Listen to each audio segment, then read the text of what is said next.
उस अमृत को देवताओं को पिलाया। दैत्यों को कहा कि अमृत पिलाऊंगी, पिलाया नहीं, उनको केवल कटाक्षपात करके केवल तड़का दिया, परंतु अमृत वास्तव में पान कराया। जैसे देवताओं को, इसी प्रकार श्रीमद् भागवती संहिता जो रागानुगा भक्ति के अधिकारी हैं उनको कृपा करके कृष्ण माधुर्य का परिपूर्ण रूप से पान कराती है। तो ये श्रीमद् भागवत के 5 रूपकों में सर्वोत्तम रूपक श्री सुखदेव जी ने किनको पान कराया? परीक्षित को। और रागानुगा भक्ति का पान करा करके उनको श्री वृंदावन में शुद्ध सहचरी उनकी अनुगत मंजरी बना करके श्री प्रियालाल की सेवा में परीक्षित महाराज को स्थापित किया। बोलो श्री परीक्षित महाराज की जय। सर्वोत्तम सुख परीक्षित महाराज अंत में यही कह रहे हैं कि मैं बताऊं भगवता दर्शितम क्षेमम परम भगवत पदम। आपने मुझे श्री भगवान का परम पद दिखा दिया। परम पद कौन सा है? श्री महाप्रभु के साथ में रघुपति मिश्र उनका जब संवाद हो रहा है उस समय प्रश्न किया जा रहा है कि सर्वोत्तम रूप कौन है? बोले कृष्ण मेव परम रूपम। बोले सर्वोत्तम स्थान कौन सा है? बोले पुरी मधुपुरी बरा। बोले सर्वोत्तम लीला कौन सी है? बोले वह कैशोरम घेम। बोले सर्वोत्तम रस कौन है? बोले जो प्रेम है वो ही तरो रस है। आद्य परो रस है, आद्य रस ही परम रस है। तो परम शब्द के श्रीमद् भागवत का प्रारंभ भी परम में होता है, श्रीमद् भागवत की समाप्ति भी होती है परम। तब नमामि हरिं परम। परम में समाप्ति और प्रारंभ हो रहा है कि सत्यम परम ही नहीं, पर से प्रारंभ हो रहा है। और यहां पर परीक्षित महाराज भी बता रहे हैं, सुखदेव जी पूछ रहे हैं, राजा मैंने 7 दिन तक तुझे उपदेश दिया, इतनी क्लास ली, इस क्लास का तूने क्या निष्कर्ष समझा? क्या क्या तूने इससे लेसन क्या लिया है? बोले बताऊं, अज्ञानम च नृत्यम में ज्ञान विज्ञान संगीतम भवता दर्शितम क्षेमम परम भगवत पदम। परम पदम जो परम पद है, परम पद का तात्पर्य कौन सा है? बोले श्री कृष्ण ही परम परम उपास्य हैं, आद्य रस ही परम परम उपास्य रस है।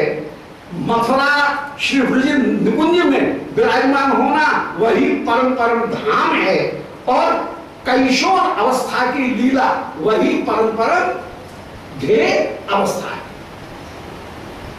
ये मैंने पूरा निष्कर्ष ये निकाला है। तो भवता दर्शनम परम, तो श्री कृष्ण का जो परम स्वरूप है वो निकुंज मंदिर में मुझे दिख रहा है, और वहां पर मैं आपके अनुगत्य को ग्रहण करते हुए श्री प्रियालाल की सेवा करते हुए विराजमान हूं। ये लक्ष्य मेरे सामने अब बिल्कुल स्पष्ट हो गया है। अब इस लक्ष्य को प्राप्त करते हुए ही श्री प्रियालाल की सेवा करते हुए मैं विराजमान होऊंगा।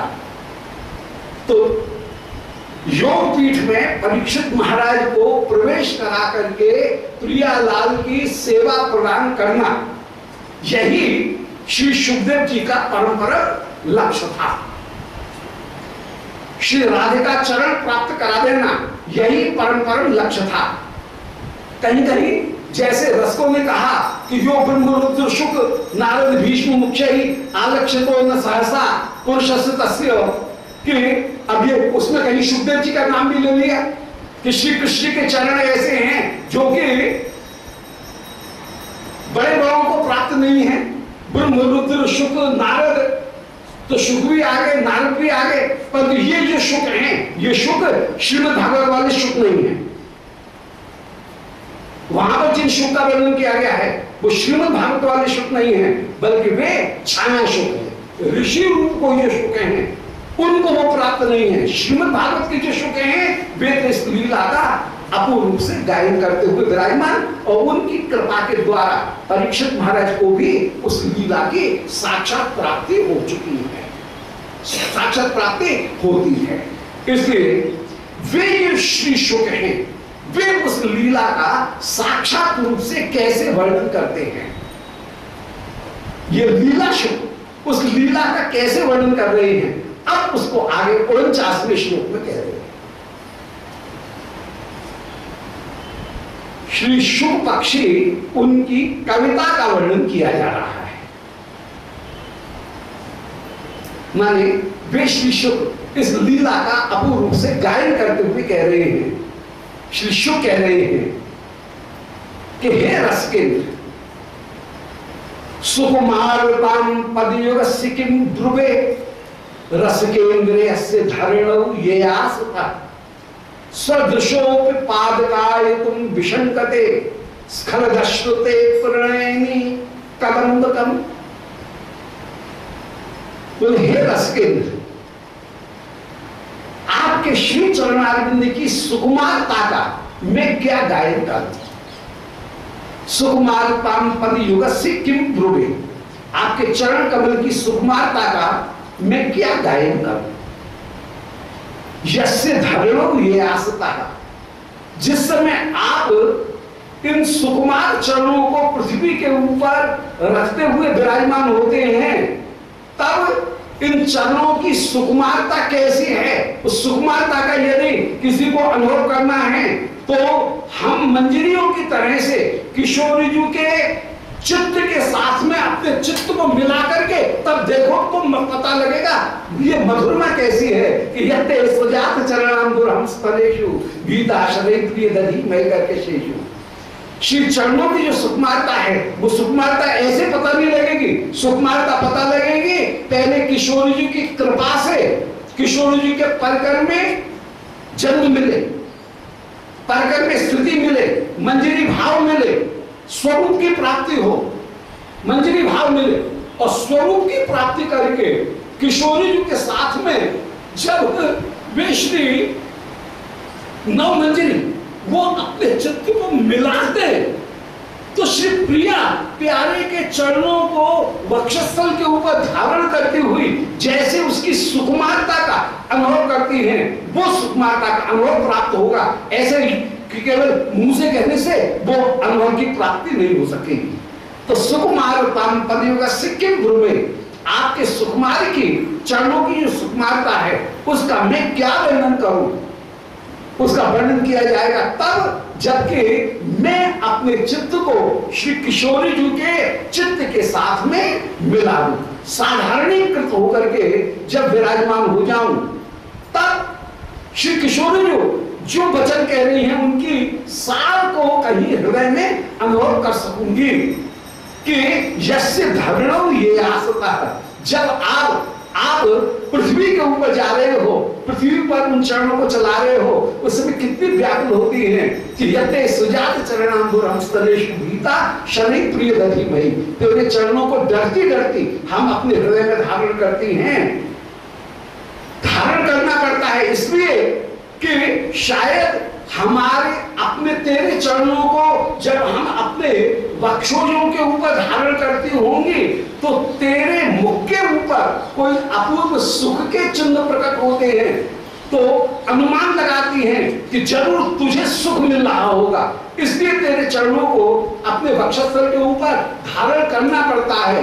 परंतु डरती डरती धारण करती हैं, डरती डरती इसलिए धारण करती हैं कि हमारे वक्षोज हैं अत्यंत कठोर, तेरे चरण हैं परम कोमल, हाय कहीं कठोर वक्षोजों की इन सुजात चरण कमल को ठोकर नहीं लगे।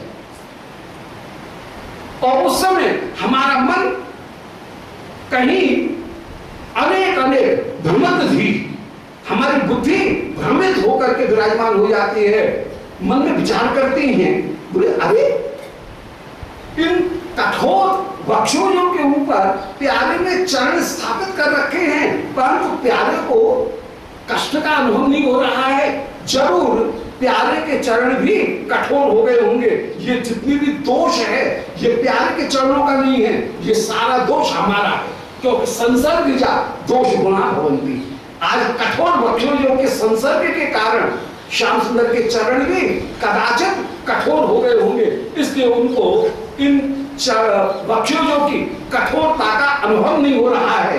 और उन्हीं कोमल चरणों से वृंदावन की भूमि में जब विचरण कर रहे हैं तो वृंदावन की भूमि उनको कठोर नहीं लग रही होगी, अथवा वृंदावन की भूमि अपनी जुभा प्रकट कर देती होगी, फिर विचार करिए नहीं नहीं, हमने प्यारे के चरणों को छू करके देखा है, वे तो बड़े कठोर हैं, पृथ्वी पर भी हाथ लगा करके देखा, पृथ्वी तो बड़ी कठोर दिख रही है, चरण तो उसकी तुलना में बड़े कठोर हैं, इसलिए जरूर वृंदावन की भूमि जुभा उत्पन्न कर देती होगी, वो भी कोमल बन जाती होगी। अथवा प्यारे कहीं हमको कष्ट देने के लिए ही तो विचरण नहीं कर रहे हैं, क्योंकि जो जिद्दी व्यक्ति होता है वो दूसरे को कष्ट देने के लिए स्वयं कष्ट पाता है, और वह कहीं भावनात्मक ब्लैकमेल करता है, इमोशनल ब्लैकमेल करता है। तो हमको कष्ट देने के लिए तो वे पृथ्वी पर विचरण नहीं कर रहे हैं। जैसे जिद्दी वाला कहता है आज मैं खाऊंगा नहीं, और उसका न खाना वो ही प्रियजन परिवारी जनों के लिए कष्ट का विषय बन जाए, और फिर अरे ये जो कह रहा है इसको दे दो, इसकी जिद पूरी कर दो, कम से कम खा तो लेगा। तो जैसे भोजन कराने के लिए बालक कहीं अपनी जो जिद है उसको मनवाने के लिए जैसे कहीं भावनात्मक कहीं शठता करता है, इसी प्रकार तुम कहीं शठता करते हुए हमको कष्ट देने के लिए तो वृंदावन में विचरण नहीं कर रहे हो। प्यारे हमको कष्ट देने के लिए तो वृंदावन में विचरण मत कर, बल्कि यदि हमको कष्ट देना है तो जो कष्ट देगा उसको हम स्वीकार करने के लिए तैयार हैं। ऐसा श्री प्रिया जी उस समय अनुभव करती हैं। तो उसी चरण की कोमलता का प्रिया के साथ में साधारणीकरण करके श्री शुक वृंदावन के लीला शुक वे गायन करते हुए कह रहे हैं, ये सुखदेव जी की कविता है।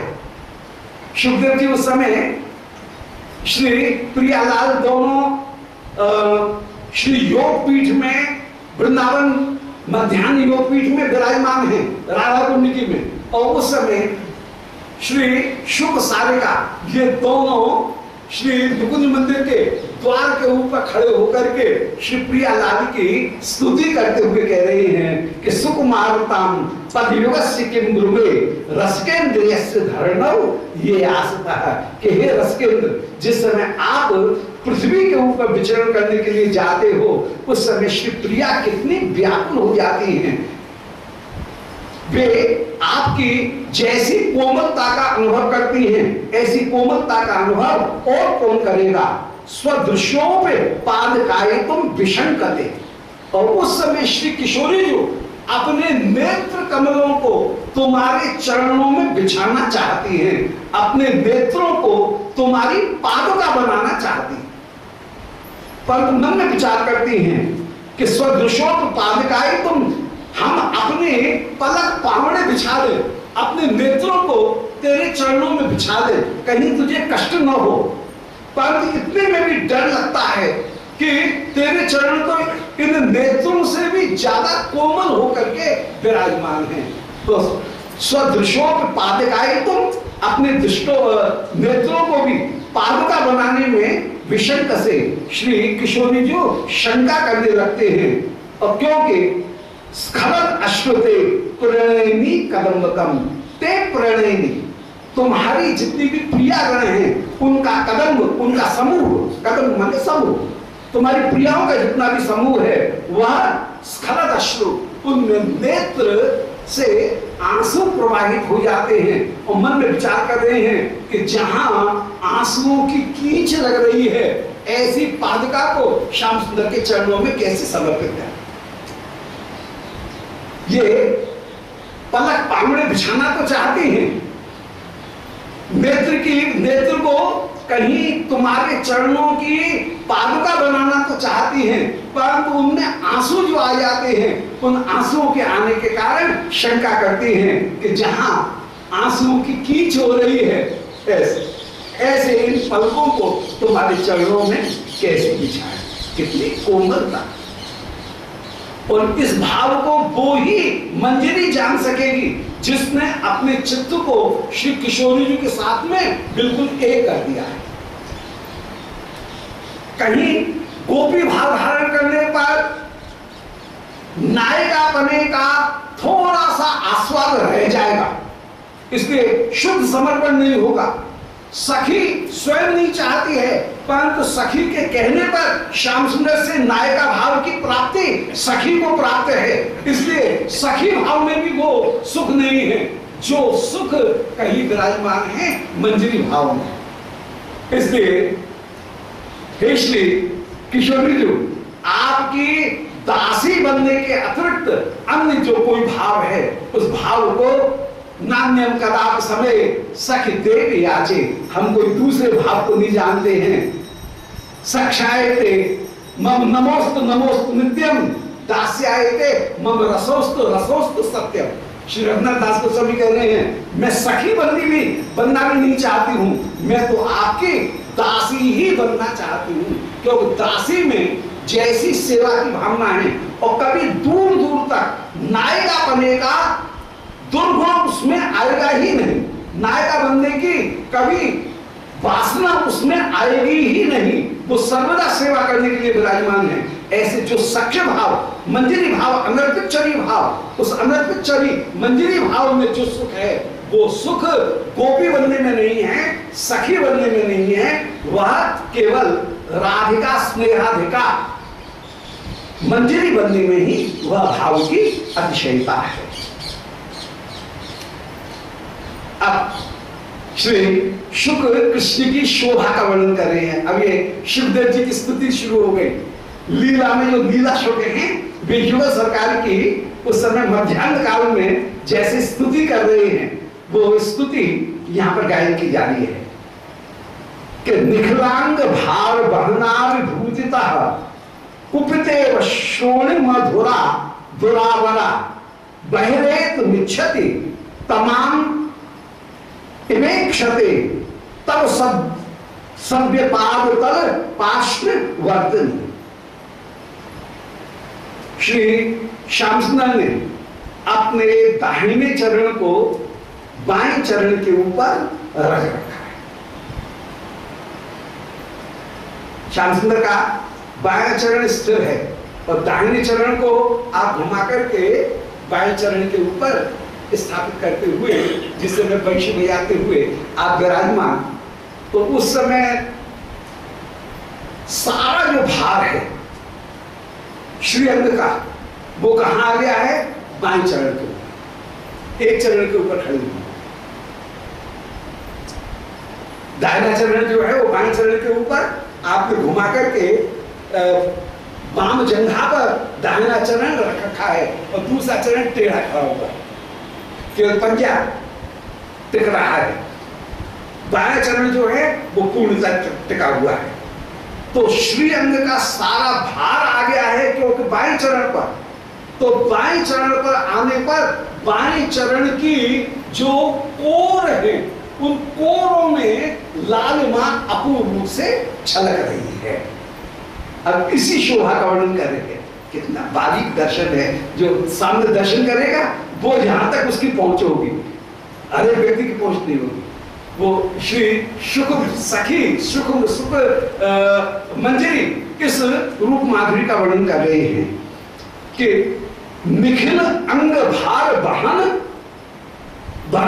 अभिभूतिता, बाएं चरण के ऊपर संपूर्ण अंग का भार आ गया है। क्योंकि एक चरण के ऊपर खड़े हुए, दूसरा चरण तो टेढ़ा करके खड़ा, एक चरण यूं है और दूसरा चरण टेढ़ा करके खड़ा किया हुआ है।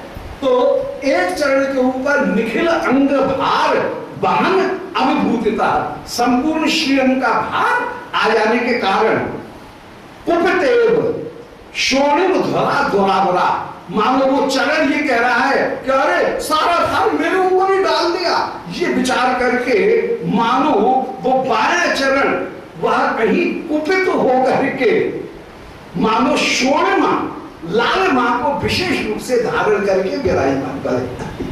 तो जो चरण टिका हुआ चरण है उसके चारों ओर लालिमा अपूर्ण रूप से विराजमान हो रही है। वो मधुरमा दुरावरा, वो मधुरमा जो है शोणिमा की मधुरमा वह दुर्निवार है। बहेत मिच्छते तमाम इवेक्षते, और वो लालिमा आज मानो बाहर प्रकट हो जाना, अपने ही चरण की लालिमा बाहर प्रकट हो जाना चाहती है।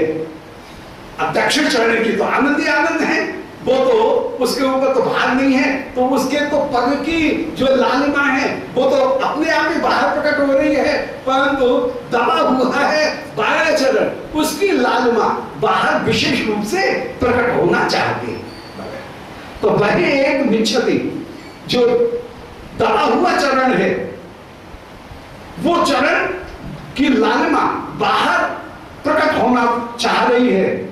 और अपेक्षते तब सभ्य पद तल पार्श्व वर्तनी, आपके बाएं सभ्य पाद तल पार्श्व वर्तनी, बाएं चरण के पार्श्व तल, जो बाएं चरण के का पगथली है, उस पगथली की लालिमा कहीं बाहर प्रकट होना चाहती है।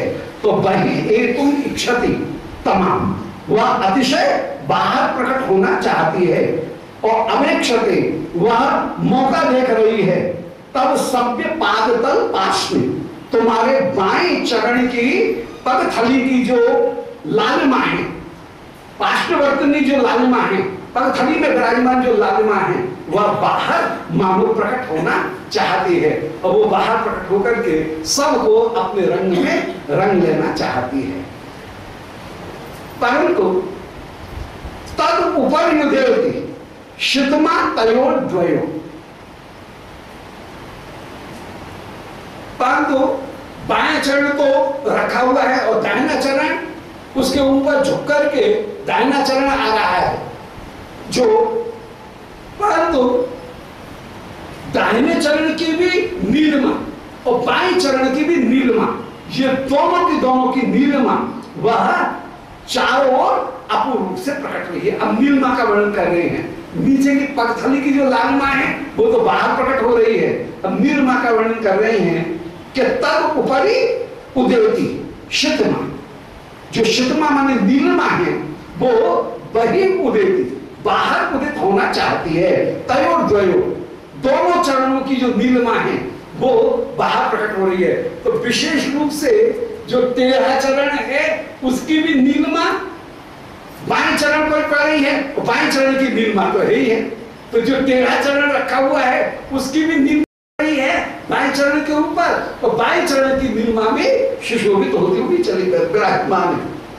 तब ऊपर उदित शितमा तयोर्दयो, उस लालिमा के ऊपर दोनों चरणों की नीलिमा एक साथ उदित हो रही है। और अधिसीम काव्य रुचि रेख कास्ते या, और उसकी अधिसीमी माने उस लालिमा की सीमा के ऊपर रुचि रेख कास्ते या, अपूर्व जो रुचि रेखा है, कांति, वो कांति चारों ओर प्रकट होती हुई चली जा रही है। ये में दृग मधुकरी चरी करी अति विभला स्व मधुमेर नतक ध्रुवाम, वो जो अपूर्व कांति निकल रही है, माने दोनों चरण हैं, दोनों चरणों के नख हैं, जो श्री चरण के नख और दूसरे चरण के नख, तो दोनों चरणों के जो नख हैं माने वो 10 नख चंद्र, वे अपूर्व रूप से शोभा को प्रकट करते हुए विराजमान हैं। और रुचि रेख कास्तिया, जो रुचि रेखा है, इयमेव दृग मधुकरी, ये ही गोपियों की दृष्टि रूपी मधुकरी को आकर्षण करने के लिए आज चरी करी, उनको विभलता, चरी करी अति विभला, यही उनको अति विभला चरी करी, चरी करी का मतलब है बार बार कर देती है।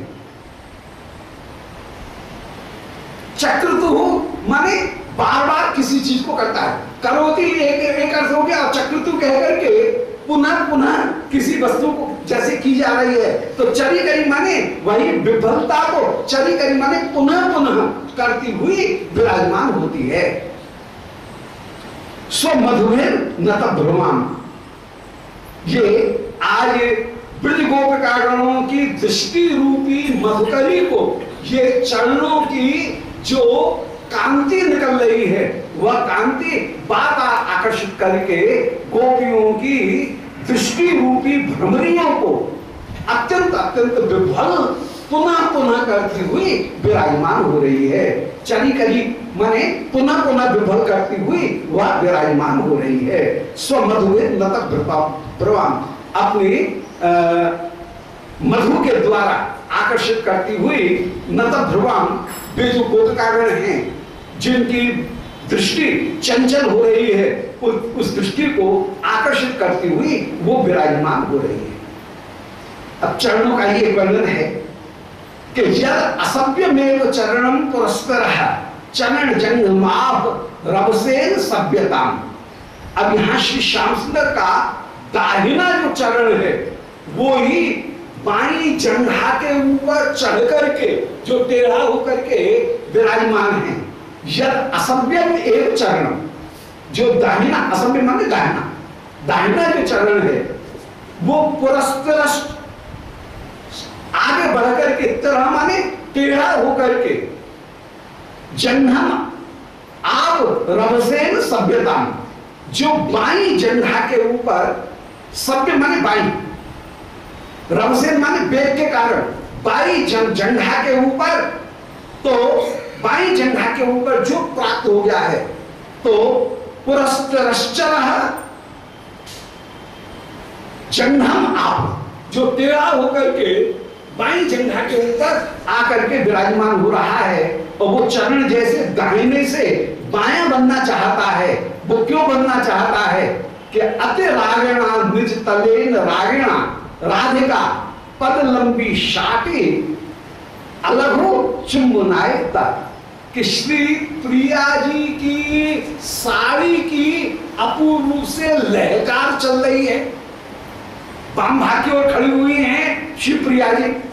अब यदि श्री श्याम सुंदर सीधे सीधे लक्ष्मी नारायण की तरह से सीधे खड़े हो तो दाहिना चरण धूल पड़ जाएगा। प्रिया जी तो बाई तरफ है, राधा रानी तक तो पहुंचेगा नहीं वो चरण।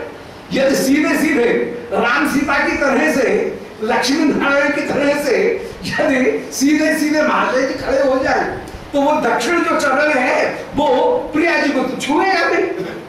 परंतु अब जब टेढ़े होकर के, ये टेढ़े ठाकुर होकर के जब विराजमान हुए तो दाहिना चरण वह बाई जंघा के ऊपर जब आया तो श्री प्रिया जी की साड़ी से बिल्कुल चिपक करके खड़ा हुआ है।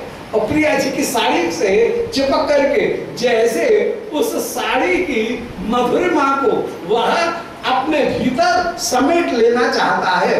वो जो श्री प्रिया जी की साड़ी की अपूर्व जो लहकार चल रही है, उस लहकार से जो रस की धारा बह रही है, उस धारा को यह चरण मानो बार बार ओक लगा करके पान करते हुए उस मधुरिमा का विराजमान है। वो लाल जी के चरणार बिंदी की जय। ये अपूर्व शोभा, किशोरी जी की साड़ी की अपूर्व लहकार, उस लहकार से चिपक करके ये दाहिना चरण मानो आज उस मधुरिमा का अपूर्व रूप से पान करना चाहता है। जय हो। तो वही कह रहे हैं कि यद असभ्यम एवं चरणम, बायां नहीं, हरि कृष्ण, असभ्य माने दाहिना जो चरण है वो पुरस्करः आगे टेढ़ा होकर के, जंघम आपो बाई जंघा के ऊपर आया है, और रवसेन सभ्यता, और वह बाई जंघा का ही भाग बन करके विराजमान होना चाहता है। मन में विचार कर रहा है कि आहा बाई जंघा के तो बड़े मजे हैं।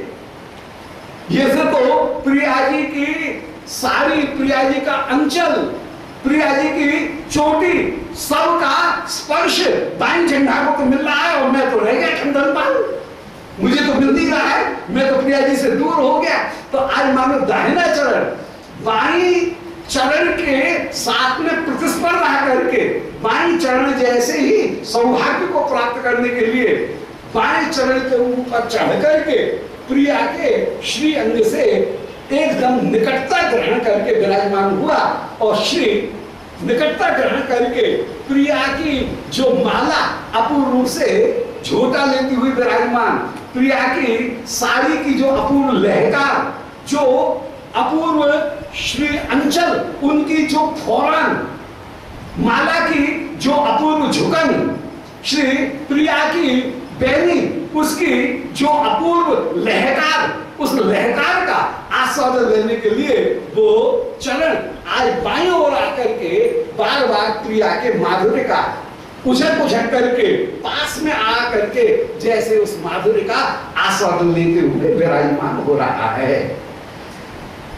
तो अति रागिण निज तलेन राधिका, और अत्यंत रागी है, विशेष रूप से चरण निज तलेन, दाहिना चरण जो आएगा वो टेढ़ा आएगा, दाहिना चरण जो आएगा उसकी केवल पंजा जो है वो पृथ्वी के ऊपर टिकेंगे,